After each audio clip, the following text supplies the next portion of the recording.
o índice do que eu vou falar hoje. Então, eu como sou muito didático e chato, eu trago o índice. Eu vou falar sobre PCD, pessoas com deficiência e seu impacto na empresa, FAP, seu impacto na empresa, SAT, RAT, GIL-RAT, seu impacto na empresa e ações regressivas. Esse vai ser o índice do que eu vou tratar aqui hoje.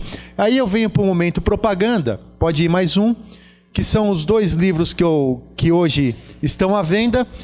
Um é a seleção completa de petições previdenciárias, que são as minhas petições previdenciárias, que você compra, baixa em Word e sai utilizando. Então você vai comprar um material em Word, que são as minhas petições, né? Você compra pelo site Saber Previdenciário. Mas, Gustavo, por que você, e essa mensagem é boa para a advocacia, por que você está disponibilizando as suas petições, as suas teses? É porque você é bonzinho? Qual que é o seu interesse nisso? Meu interesse é fazer o quê? Com que essas teses nós tenhamos decisões favoráveis em outros tribunais para que a gente possa conseguir o voto divergente para subir para TNU e TRU. Só por isso. Porque a gente sabe que sem o voto divergente, no juizado você não consegue subir para TNU nem para TRU. Então são as teses que eu trago para que a gente possa utilizar. E aí, sempre quem compra o material, professor, eu consegui alcançar a tese e tal, e aí a gente consegue alcançar o objetivo, porque eu até fiz uma frase no meu Instagram, né, que eu fui fazer uma sustentação oral, e um juiz aqui do juizado especial da turma recursal, hein, estou falando, e falou que os advogados estavam fazendo um uso muito... achando que aquela tribuna da sustentação oral era um STJ, que juizado só cuidava de casos de pequenas causas, né? E daí, depois eu fui conversar com ele e falei que o direito previdenciário, ele cuida de valor de pequenas causas, mas a matéria é de alta complexidade, por isso que precisava de tamanho debate na tribuna. Então, acho que ele não conseguiu ainda entender a complexidade que é o direito previdenciário, que pode trabalhar com uma ação de um salário mínimo, como pode trabalhar com ações de milhões de reais. Né? Agora, qual é a diferença de um direito previdenciário de um salário mínimo para um de 1 milhão de reais? Tem alguma diferença? Quer dizer que a justiça, então, julga pelo valor da causa? É brincadeira isso, né? Então, acho que quem atua no direito previdenciário sabe o quanto a gente tem que ser qualificado para poder conseguir, às vezes, um benefício. Tem que estar muito bem qualificado para isso. Né? E tem meu livro de poesias que está sendo vendido aí, é muito barato, é R$45, mas não tem o troco, se tiver 50 vai pagar 50, tudo bem, gente? Tá? Aí o próximo, outro momento propaganda, pode ir, vai ter um congresso em Blumenau com Leone, com vários professores, e um em Portugal, que esse vale a pena. Em Portugal é um congresso de direito de trabalho e previdenciário, na faculdade de Coimbra, ponto. Com professores portugueses. Vale a pena ir? Vale. Vocês podem perceber ali que eu coloquei o 10º Congresso Internacional de Direito Laboral. Laboral por quê? Porque na Europa o direito previdenciário e o direito de trabalho ele é classificado como direito laboral. E hoje, com essas relações exteriores cada vez mais próximas, a gente acaba tendo que pensar nesse direito internacional. Eu acho que o advogado que está estudando só o direito material brasileiro está alfadado ao insucesso. Isso é um problema sério. Tá? Então tá aí quem quiser ir. Agora eu começo com o meu tema. Vamos lá. Pode ir mais um, mais um. O material que eu vou utilizar é esse aqui. Pode ir até o final, meu anjo. Isso. Pode voltar aí. Pode voltar. Acho que cada computador tem uma configuração, né? O material que eu uso é esse. A Constituição Federal, a 8.212, a 8.213, o decreto e a instrução normativa IN 971. Que é a que trata de custeio. Tá? Então, a fonte do direito previdenciário, para quem vai atuar no direito previdenciário empresarial, são essas normas que têm que ser utilizadas. Tá? E, obviamente, as normas regulamentadoras, né? E outras afins do direito do trabalho ou direito tributário, dependendo do que você vai fazer. Mas vamos lá, pode ir. Reabilitação profissional, pode ir até o final. Não tem problema que a gente nós vamos nos acertando aí, né? Quem trabalha com empresa aqui já no direito empresarial, levanta a mão. temos algumas pessoas. Qual é o problema hoje com empresa? PCD, pessoas com deficiência. Pessoas com deficiência, pode ir no próximo, depois eu volto. A empresa hoje tem uma lei de cotas para cumprir na contratação de pessoas com deficiência. Tem alguém de Joinville aqui ou não? Vocês são de Joinville? Como é que é o polo industrial lá? É pequeno ou é grande? Né? Eu tenho 11 empresas que eu advogo lá no auto de infração de PCD. 11. Em que o MPT está obrigando as empresas a cumprir a lei de cotas. Pode ir mais um? A lei de cotas... Volta lá no último, no primeiro lá. Acho que volta no primeiro. Pode voltar no primeiro. Isso. A lei de cotas que está estipulada aqui. Artigo 93. Empresas com mais de 100 empregados estão obrigadas a preencher de 2% a 5% seus cargos com beneficiários reabilitados ou pessoas portadoras de deficiência habilitada. Ou seja, empresas que têm mais de 100 empregados, ele vai ter que cumprir essa lei de cotas. Até 200 empregados, 2% da sua folha de salário, do número de funcionários que ele tem, ele vai ter que contratar pessoas habilitadas, reabilitadas ou pessoas com deficiência. Empresas com mais de 200 empregados até 500, 3%. Empresas de 500 a 1.000, 4%. Empresas de 1.000, acima de 1.000, 5%. Joinville, por exemplo, nós temos a Tupi, que tem quase 8.000 funcionários. Nós temos a Whirlpool, a Conce Abrastem, para a qual eu advogo para eles, nós temos lá mais de 5.000 funcionários. Nós temos a Cama e Mesa e Banho do prefeito lá, que fugiu o nome, a Deller, não sei quantos mil funcionários, ou seja, tem mais de 200 mil funcionários só naquele chão de fábrica ali. Então, será que existe pessoas com deficiência tanto quanto a necessidade para contratação? E será que existe pessoas habilitadas e reabilitadas tanto quanto necessário para a reabilitação? Eu, por exemplo, estou advogando para uma empresa lá em Goiás, no interior de Goiás, que é um frigorífico com quase 2.500 empregados, numa cidade que tem 4.000 habitantes. E aí, os funcionários que trabalham na empresa são do perímetro. Como é que vai cumprir a lei de cotas? Será que esse índice deveria ser nacional ou deveria se considerar o número de habitantes em cada cidade e o número de empregabilidade que existe em cada cidade? Será que é possível cumprir essa lei de cotas, dependendo da região? Blumenau, por exemplo, que também é um polo industrial, será que consegue cumprir a lei de cotas? Me parece que não. E tanto me parece que não, que nós estamos só em Joinville atuando em 11 autos de infração. Em Blumenau nós temos 8 autos de infrações. 8. Então, eu estou falando só em Santa Catarina, fora Brasil. Me parece que não tá conseguindo atender o objetivo. E aí, o que o MPT está fazendo? O MPT, o Ministério Público do Trabalho, está falando o seguinte: olha, a empresa é obrigado a contratar pessoa com deficiência, ponto. É isso que a manifestação é essa: contratar pessoa com deficiência, ponto. Tá? Só que é isso que o auto de infração se resume a isso. Mas a norma, numa interpretação literal da norma, é isso que diz? Não. O que diz a norma? A empresa com 100 ou mais empregados está obrigada a preencher de 2% a 5% seus cargos com beneficiários reabilitados. Olha só, beneficiários reabilitados ou pessoas com deficiência habilitadas. Pessoas com deficiência habilitada. Então, essa pessoa com deficiência, ela tem que estar habilitada para que a empresa possa contratar. Porque se essa pessoa com deficiência não estiver habilitada, ela não é obrigada a contratar. Seguindo a interpretação hermenêutica literal da norma. E quem que são as pessoas habilitadas e reabilitadas? São aquelas que passaram pelo programa de reabilitação profissional do INSS, tiveram a devida formação e receberam um certificado de conclusão de curso e qual a indicação das atividades que elas podem exercer para que a doença não pode se agravar ou ela vir a óbito. Então, quem tem que fazer a habilitação e reabilitação profissional, gente?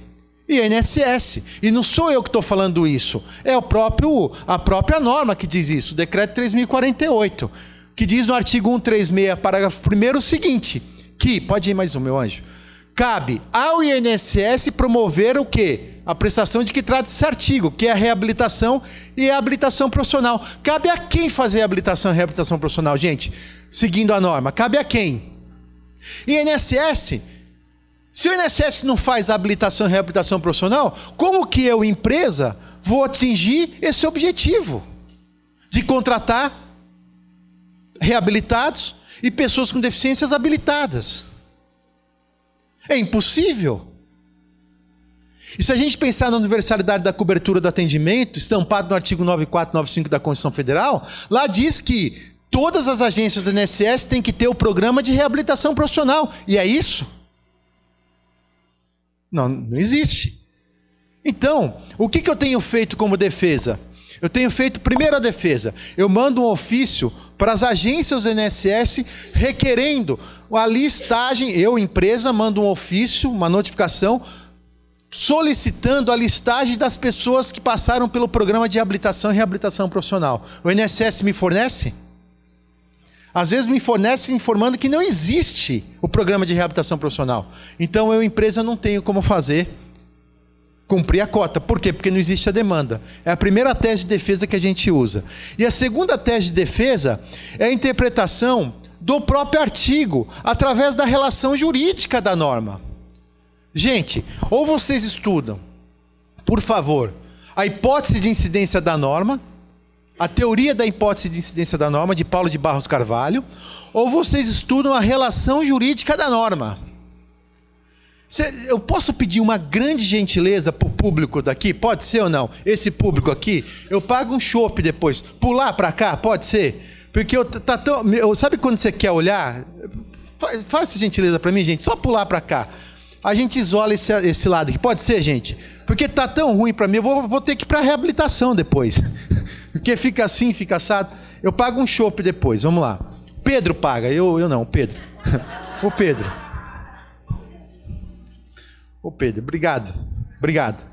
Muito obrigado, gente. Vamos lá. Então o que acontece? Volta lá, meu anjo. Vamos estudar a relação jurídica da norma. Olha só. Relação jurídica, lembra? Polo ativo, polo passivo e obrigação. Tudo bem? Lembra disso? Polo ativo, então. Qual é o polo ativo e o polo passivo? A obrigação do artigo 93. Vamos começar pela obrigação. A obrigação do artigo 93, ele é óbvio. Qual é? Contratar pessoas habilitadas e... contratar pessoas reabilitadas e pessoas portadoras de deficiências habilitadas. A obrigação é essa. Polo passivo, a empresa, com mais de 100 empregados. E polo ativo, pessoas reabilitadas e pessoas habilitadas com deficiência. Eu não posso contratar uma pessoa que não esteja habilitada e reabilitada. Porque se eu contratar e essa doença se agravar, a responsabilidade da empresa na esfera trabalhista vai ser muito grande. Porque a enfermidade dela pode agravar. E ela vai responder dando uma ação indenizatória por acidente de trabalho. Então, o critério da relação jurídica da norma diz que ali no polo ativo são pessoas reabilitadas, que é quem já passou pelo programa de reabilitação profissional, e pessoas com deficiências habilitadas, que é quem também passou pelo programa de reabilitação profissional, passou pelos psicólogos, TOs, analisar a aptidão profissional que ele tem, depois da análise da aptidão profissional, analisar as doenças que eles têm e quais são as atividades que ele pode exercer. É assim que é feito um programa de reabilitação e reabilitação profissional. Depois de feito isso, aí sim eu tenho essa obrigação de contratar. Mas, Gustavo, eu não concordo com isso. Então foi uma pergunta que eu fiz para o MPT. Perguntei para o MPT o seguinte, olha só, vamos abrir um concurso para procuradores do MPT. E vamos colocar lá, vagas pela cota do artigo 93 para pessoas com deficiências. Ele vai ter que fazer a prova para ser procurador do MPT, sim ou não? Sim ou não, gente? E por que a pessoa com deficiência para entrar numa empresa não tem que fazer uma prova também? Então você vai contratar a pessoa com deficiência pelo princípio do coitadinho, ou então vai contratar a pessoa com deficiência por pena dela, você entra aqui e fica aqui quieto, você não precisa falar nada, paga seu salário só para cumprir a lei de cotas. E é isso que está acontecendo no Brasil hoje? Claro que é. É exatamente isso que está acontecendo no Brasil. Contratando pessoas com deficiência e deixando lá abandonado na empresa. O que caracteriza um assédio moral e um dano moral. Amigo, todas as cadeiras aí estão quebradas, tem que sentar para o lado de cá. Obrigado. Então o que acontece? As pessoas com deficiência sofrendo assédio moral, dano moral. E eu estou falando isso por propriedade porque eu tenho uma pesquisa imensa feita com um programa de reabilitação profissional. Tem um livro escrito sobre isso. Eu atendo uma série de entidades de pessoas com deficiência que estão lá na empresa a ponto de cometer suicídio por depressão, passando por humilhação diariamente, porque não tem uma atividade para ela. E isso é inclusão laboral, gente? Isso é inclusão laboral? Isso não é inclusão laboral. Isso não é uma inclusão social. Isso é o quê? Isso é uma falta de inclusão social. Isso é o quê? Um retalhamento à inclusão social. E o MPT está cego com isso, obrigando com as empresas a se contratarem por contratar. Nada disso. Nada disso. Programa de reabilitação profissional é muito sério. E tem que ser tratado de forma séria, de inclusão. Que foi o que a gente fez com uma menina lá de Indaial, uma menina que era cadeirante, deficiente das pernas e dos braços, e não conseguia emprego em Indaial. Não conseguia emprego. Essa menina não conseguia emprego. Ia na agência de emprego, as amigas conseguiam e ela não. As amigas conseguiam e ela não. E ela arrumou emprego por trabalho temporário no supermercado. E foi mandada embora depois do trabalho temporário. Só que ela já tinha feito a inscrição na faculdade de moda, porque ela queria ser estilista. E aí teve que trancar. Depois de uma palestra, alguém indicou essa menina. E ela foi no meu escritório. E ela falou que queria fazer a faculdade de moda, sem braço, sem perna. Falei, meu Deus do céu, não pode ser outra faculdade? Ela, não, mas eu desenho bem. Desenhou com o toquinho do braço dela lá, uma série de desenhos lá, vestidos, tal. Falei, então vamos ingressar com a ação contra o INSS. Entrei com a ação contra o INSS, porque o INSS pode ir para o próximo. Ele tem a obrigação de efetivar o programa de reabilitação profissional. E na instrução normativa 77, eu tenho que ler a instrução normativa, lá diz que o programa de reabilitação e habilitação profissional está inserido a elevação de grau escolar. Faculdade é elevação de grau escolar, sim ou não? Entramos com a ação para que o INSS pagasse a faculdade inteira de moda para ela.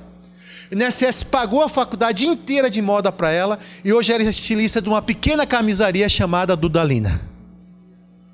Isso é inclusão social. Foi retalhada a deficiência dessa menina. A deficiência dela foi retalhada. Vocês concordam comigo? E ela realmente exerce atividade a qual ela tem aptidão.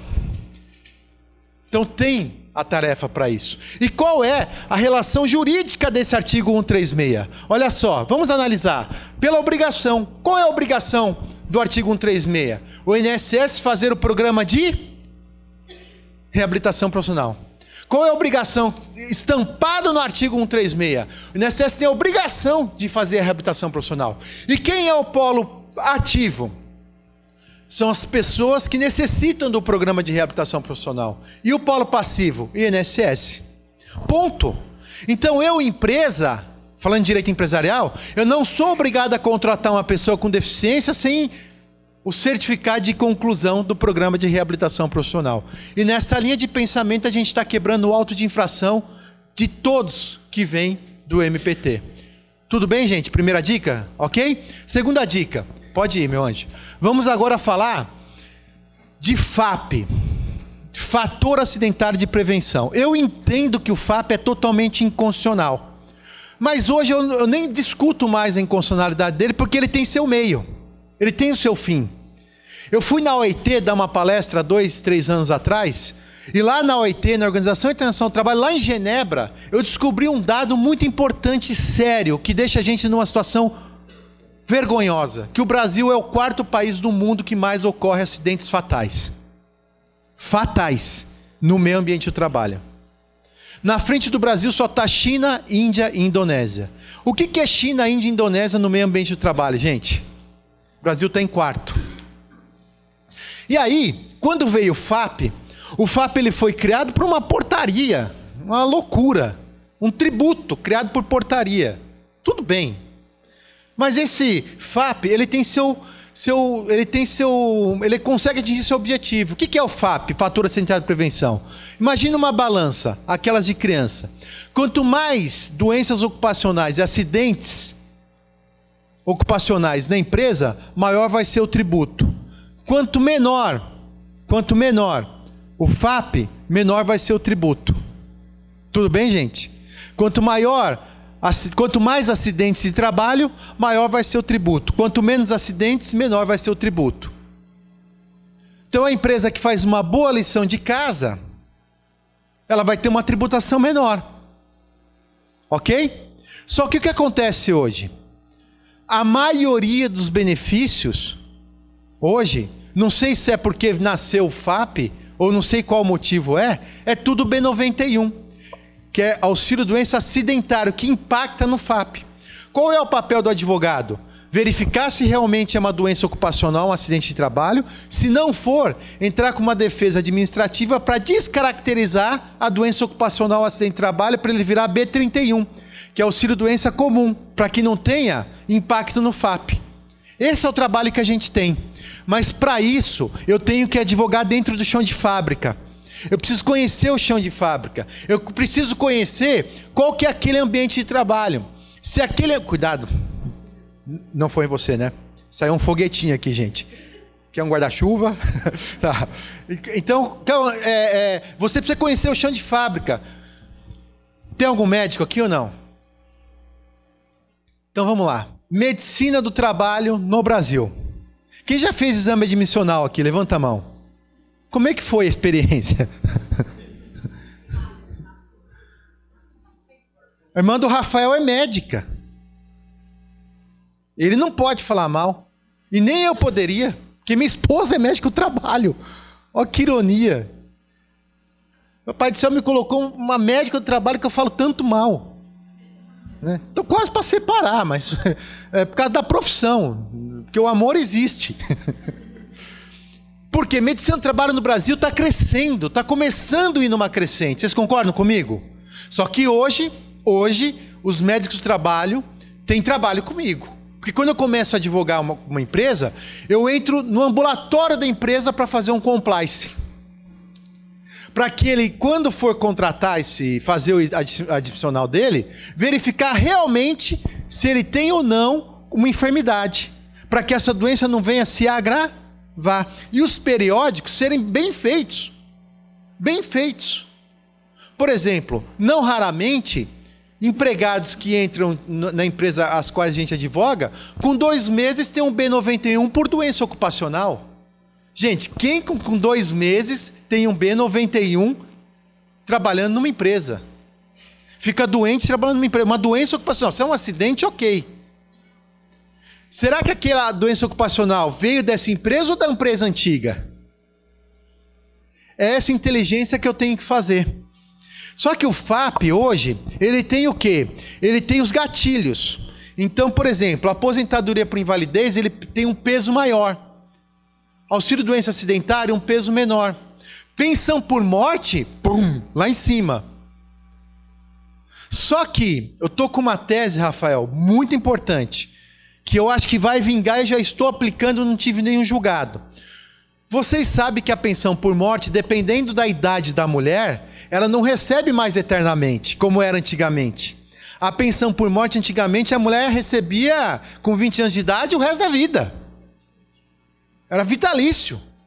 Hoje não, dependendo da idade da mulher, ela vai receber menos tempo a pensão por morte. Tudo bem, gente? Só vai receber depois, de forma vitalícia, a partir dos 43 anos, é isso? 43 ou 44? 44 anos. A partir dos 44 anos. Qual que é a tese que eu estou fazendo? Opa, peraí, juiz.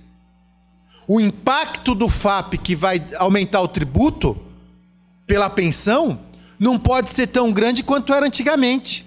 Tem que ser baseado em quê? Na idade da mulher. Na idade da mulher. Concorda comigo, Rafa, ou não? Na idade da mulher. Vocês concordam comigo? Se reduziu a pensão por morte, por que a empresa vai pagar o tributo à mesma alíquota? Lembra o artigo 95 da Constituição Federal? Parágrafo 5º? Olha que princípio diz esse. Nenhum benefício ou serviço da Seguridade Social poderá ser majorado, estendido ou criado sem fonte de custeio. Princípio explícito. Nenhum benefício poderá ser criado, majorado ou estendido sem fonte de custeio. Todo princípio tem a frente e tem as costas. Vamos ver as costas desse princípio? Aplicando a reciprocidade da norma. Se nenhum benefício pode ser criado, majorado ou estendido sem fonte de custeio, com a redução, usurpado ou retirado um benefício, o tributo tem que ser reduzido. Senão há um enriquecimento ilícito. Entenderam? É outra tese que eu uso para o FAP. Outra tese que eu uso para o FAP é o seguinte: CAT aberta pelo sindicato. Acontece muito CAT aberto pelo sindicato?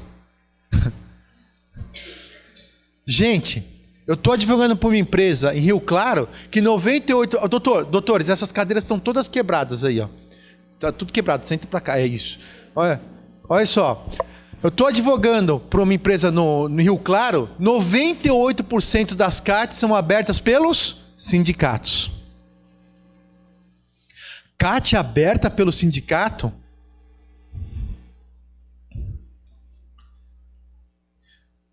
A CAT... O que é CAT, gente? Comunicação e acidente de trabalho. A nomenclatura é horrível. Ou seja, eu já comuniquei que houve um... Será que não poderíamos pensar num outro nome para a CAT, um outro documento? Para poder a empresa poder trabalhar nele? Porque uma vez que abre a CAT, já foi lançada lá, para desfazer ela, olha, vai ter que ter uma boa mandinga. É difícil. É difícil.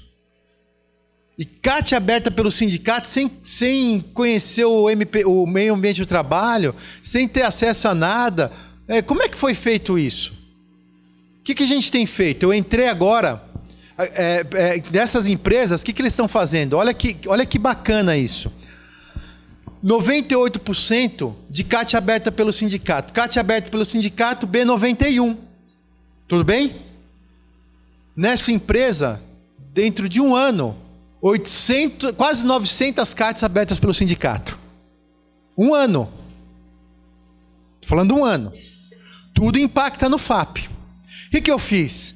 Entrei com 900 defesas administrativas para retirar a CAT e descaracterizar o B91 em 31. Aí eu ingressei com o recurso administrativo lá no INPS, que é da época do Rafael, INPS. Você entrou na época do INPS ou não, Rafa? Já INSS? Não, né? INSS. Ah, não. Entrei lá no INS. No INSS. 900 defesas administrativas. A defesa foi julgada no INSS? Sim ou não? Não. Poderia ter sido majorado o FAP? Não, porque não foi julgado. O que eu fiz? Mandado de segurança. Excelência, eu não posso sofrer impacto tributário sem que antes tenha sido julgado as defesas do FAP. Liminar, ranquei o FAP, os benefícios por incapacidade do FAP, e só dentro de um ano foram 7 milhões de reais de economia. 7 milhões de reais. Ficou clara a dica ou não? Então, B91, cara, defesa. O que eu fiz agora? Já estou com unidade de segurança preventiva. Agora, novembro, abre a tela do FAP. O que eu já estou? Receita Federal. Não pode inserir na tributação do FAP esses benefícios que estão para ser julgados. Mas amanhã vai julgar. Aí o que for julgado e for realmente acidente, doença ocupacional, não discuto mais. Volta a contribuir. E aí eu falo para o empresário, olha, provisiona, por quê? Porque tu pode ter que devolver parte disso. Né? Mas tem empresário que fala assim, não vou provisionar, 7 milhões vou trabalhar com o dinheiro, se eu tiver que pagar o tributo, eu tenho a reserva de mercado. Aí é o problema de escolha de quem? Do empresário. Próximo. Ficou claro as dicas do FAP, sim ou não? Sim. Agora, você pode ir até quando você vê escrito Gilhat, SAT, tudo bem? Vamos lá. Esse material, Pedro, você vai deixar à disposição do pessoal? Pode ser, gente? Então, o meu material está mais completo do que eu estou falando aqui. Tudo bem? Aí vocês podem ter acesso, tá? Depois pago um vinho quando me encontrar por aí, tá tudo certo, né? Gilhat. Por que foi criado o SAT-RAT, Gilhat? Para financiamento da aposentadoria especial. Não existia essa contribuição Gilhat, que era para quando o segurado fosse se aposentar na especial, não existia a obrigação da empresa pagar um tributo a mais. Aí veio o Gilhat, mandando a empresa pagar 6%, 9% ou 12% a mais, dependendo da atividade insalubre, penosa ou periculosa que o segurado trabalha. Então vamos supor, essa linha aqui da empresa, esses colaboradores da empresa, esses empregados da empresa, estão num ambiente agressivo à saúde, que é altíssimo. Portanto, a empresa vai pagar, além do salário dele e da contribuição normal, mais 12%. Essas empresas aqui é de um trabalho menor, portanto, vai pagar 9%. E essa empresa aqui é um ambiente de saúde menos agressivo, vai pagar 6% a mais na folha de pagamento. É alto isso, esse tributo, sim ou não? Altíssimo. E é um tributo, Rafael, não sei qual que é a sua visão, mas para mim também é inconstitucional. Por quê? Porque não existia tributação. Foi criado um tributo sem criar um novo benefício. Olha só, já existia aposentadoria especial, sim ou não? Criaram um tributo para financiar um benefício que já existe. Pode ser criado um tributo sem um novo benefício, segundo o artigo 95º, igual nós comunicamos aqui? Não. E criaram. Mas não vou nem falar pela inconstitucionalidade, tudo bem? Não vou nem falar por isso. O que eu tenho feito com as empresas? Olha só. Quem trabalha com benefícios previdenciários aqui, levanta a mão. Benefícios previdenciários. Faz aposentadoria especial e tudo mais. É difícil conceder uma aposentadoria especial hoje? É difícil. Então vamos supor que... Como que é seu nome? O Felipe trabalha no chão de fábrica e o ambiente de trabalho dele é agressivo. E eu, empresa, recolho 9%, 6, 9, 12%. É mediano a insalubridade dele. 9%, que é desse setor aqui. Lembra desse setor? 9%. Temos aqui, sei lá, vamos supor 400 funcionários nesse setor. Recolhendo 9% do setor. Ok? Aí, seu nome mesmo? Felipe. Vai lá e busca aposentadoria especial. O INSS vai lá e nega. Opa! Negou? O que eu, advogado de empresa, faço?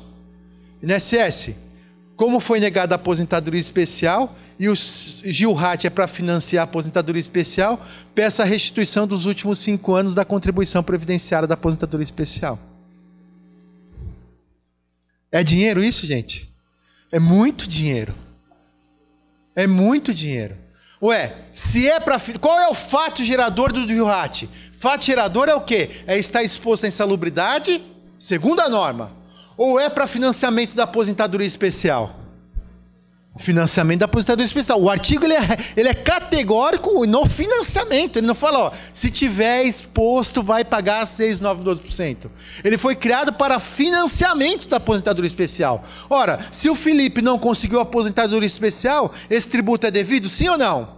Não, me devolve a contribuição. Outra tese que a gente tem utilizado no direito previdenciário empresarial. Vocês estão gostando, gente, ou não? É que depois do almoço dá um soninho, né? Ou não? Vocês estão felizes ou não? Então tá bom. Então tá. Aí eu vou para a última dica agora. Pode ir, meu anjo. A última dica era qual? Sat, Rat, PCD. Ah, ações regressivas. Quando você vê o artigo 120, acabou o material? Ah, tá antes? Tá. Você deve ter feito alguma confusão. Você é estagiário ou não? Não. Ah, tá. Tá. Voluntário. Não, porque você sabe que a culpa é sempre do estagiário, né? Brincadeira, meu anjo, brincadeira. Ações regressivas. Pode subir um pouquinho, artigo 120. Pode subir um pouquinho. Você vai no juiz e fala assim, ô, excelência, ó, desculpa, o estagiário fez mal aí a petição, o juiz, pois é, mas não esquenta, o estagiário fez a sentença, está tudo errado, está tudo certo. Vamos lá. Pode ir mais para... Pode... mas deixa aí. Pode deixar aí. Você vai voltar um pouquinho mais. Essa lâmina aqui, eu fiz em 2011. E deixo ela de propósito aí.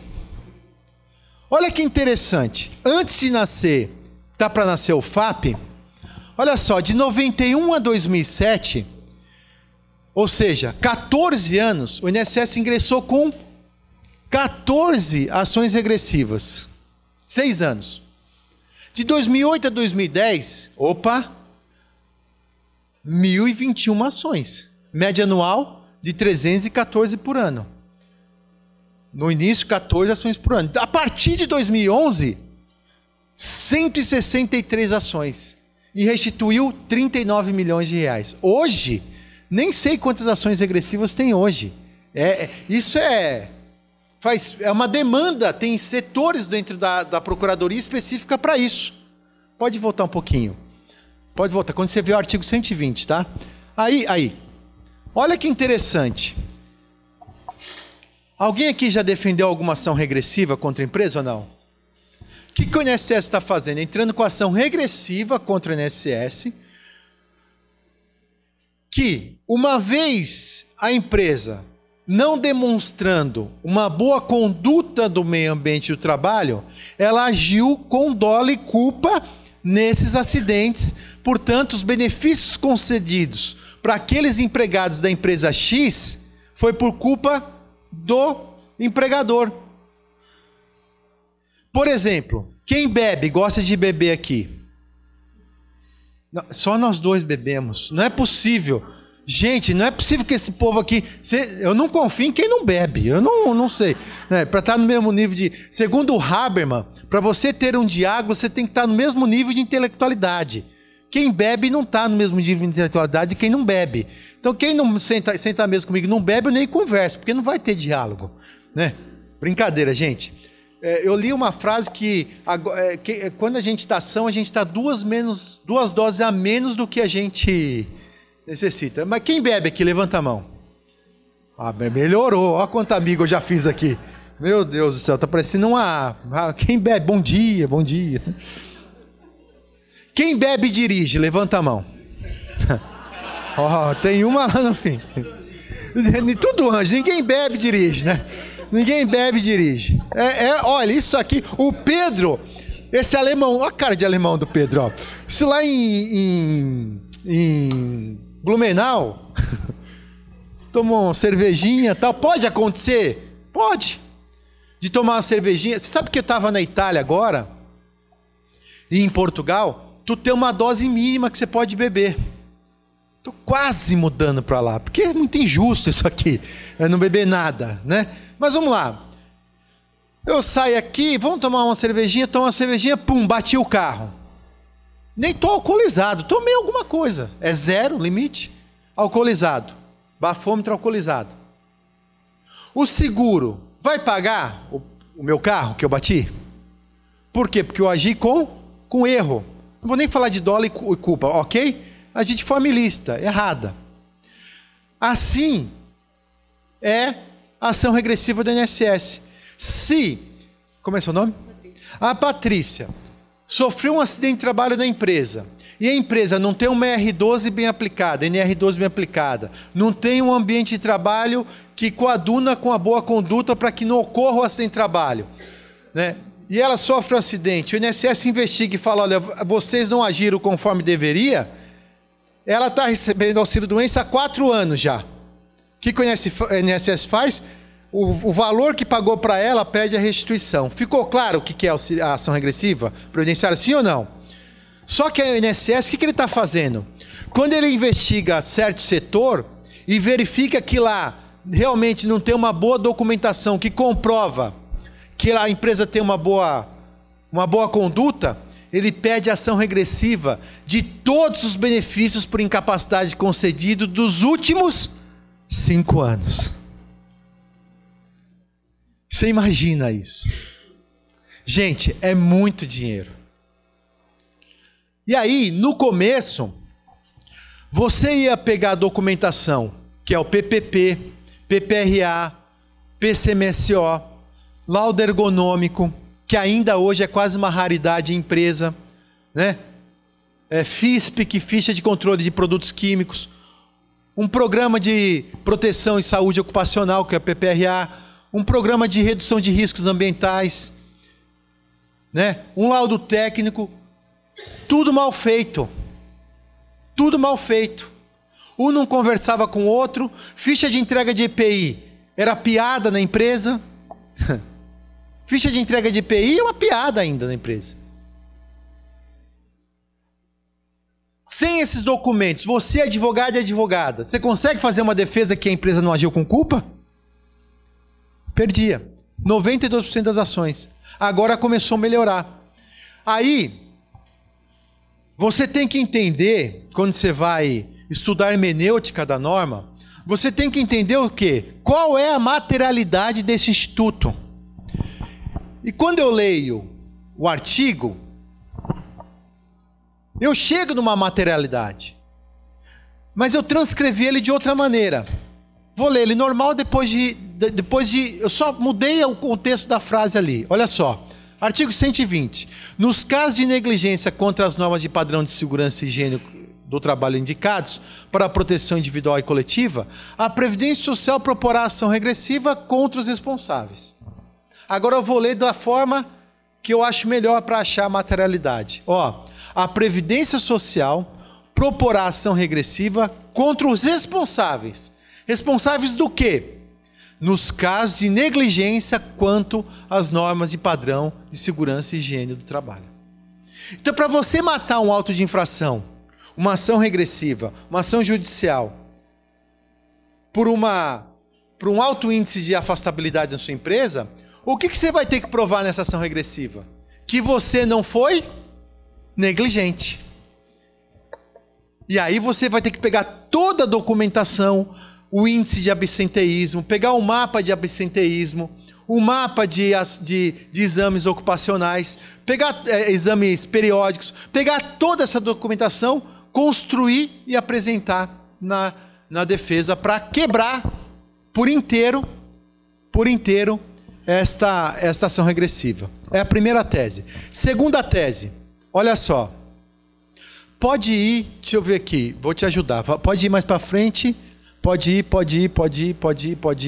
Vamos lá, pode ir mais um pouquinho, pode ir, deixa eu ver. Não, sobe. Deixa eu ver aqui. Deixa eu te ajudar aqui. Peraí, que eu acho que eu mexendo, eu lembro onde que está, memória fotográfica.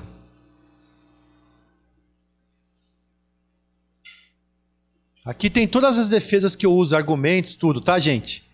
Vale um vinho esse material, vale? Aqui.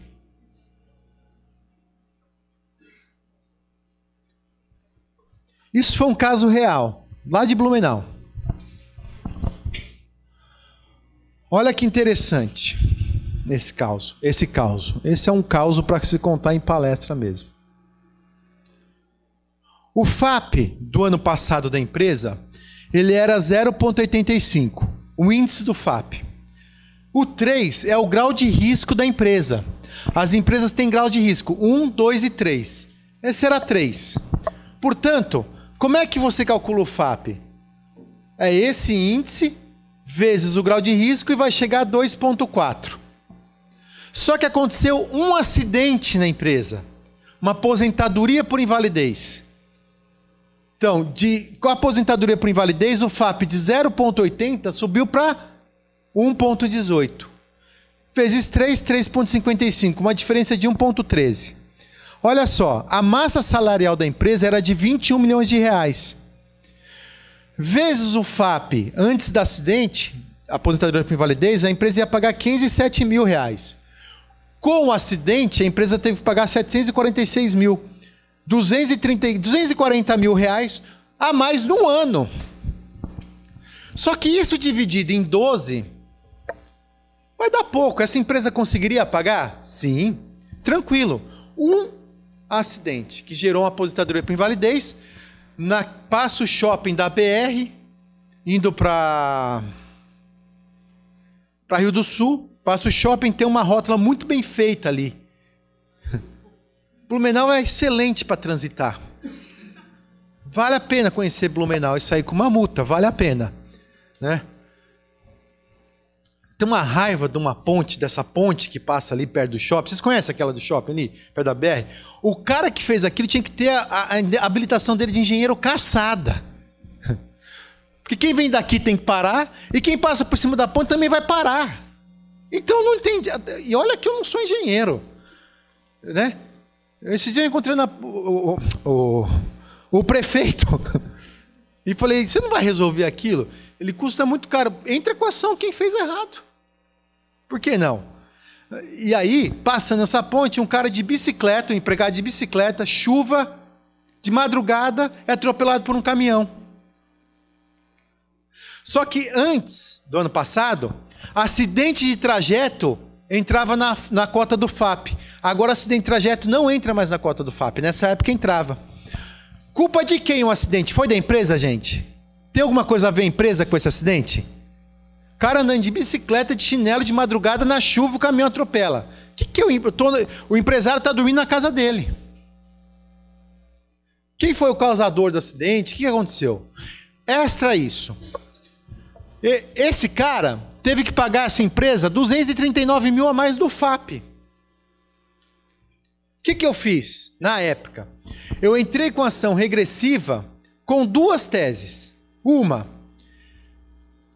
em que pese no direito de trabalho, acidente do trajeto ser considerado um evento do trabalho e a empresa ter que indenizar, o FAP não tem nada a ver com o direito de trabalho. O FAP é um tributo. E qual foi o objetivo do FAP? Do criador do FAP, que por acaso é um grande amigo nosso, qual tem um carinho enorme. Então, além de ler, porque eu sei ler, eu falei com quem criou o FAP. Ele falou, Gustavo, o objetivo não é o trânsito.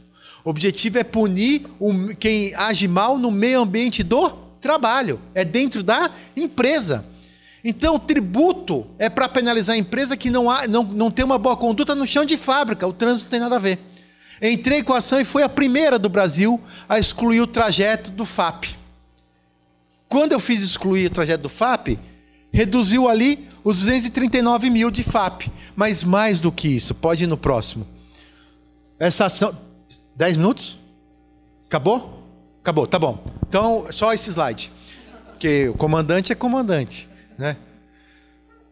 O INSS entrou com uma ação regressiva contra essa empresa. E qual era a ação regressiva? Valor de 706 mil reais. Mas como é que ele chegou nesse número?